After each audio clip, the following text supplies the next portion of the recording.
Hello friends, नमस्कार। हाजिर हूँ मैं फिर से एक नई कहानी लेकर। बहुत पुराने समय में एक राजा युद्ध में हार गया था। उसके सभी सैनिक मारे जा चुके थे। राजा किसी तरह अपनी जान बचाकर जंगल में भाग गया।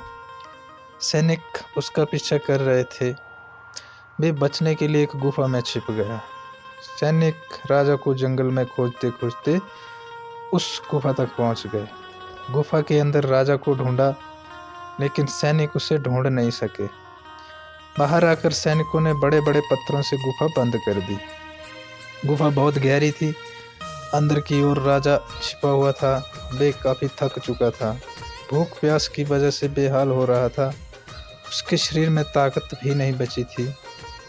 शत्रु सैनिक गुफा बंद करके वहां से चले गए। तो राजा अंदर बैठा बैठा सोच रहा था कि अब तो उसका जीवन खत्म हो गया। वे गुफा से कभी बाहर नहीं निकल पाएगा। राजा निराश हो चुका था। तभी उसे माँ की एक बात याद आई। उसकी माँ कहती थी कि कुछ तो कर, यूं ही मत मर। ये बात याद आते ही राजा में फिर से ऊर्जा आ गई। उसने सोचा कि कोशिश किए बिना हार नहीं मानना चाहिए। राजा ने गुफा के द्वार से पत्थरों को उठाने का काम शुरू कर दिया। राजा ने बाहर निकलने की थोड़ी सी जगह बना ली थी। राजा गुफा से बाहर निकला और अपने मित्र राजा के पास पहुंच गया। मित्र राजाओं की मदद से उसने शत्रुओं को पराजित कर दिया और अपना राज्य वापस प्राप्त कर लिया।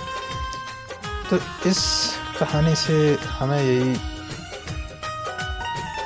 सीख मिलती है कि हमें सफलता मिलने तक हार नहीं माननी चाहिए। जिस पल हम हार मान लेते हैं, उसी समय सफल हो जाते हैं। तो ये थी एक छोटी सी कहानी। चलिए मिलते हैं अब नई कहानी के साथ। तब तक दीजिए इजाज़त। धन्यवाद। Take care.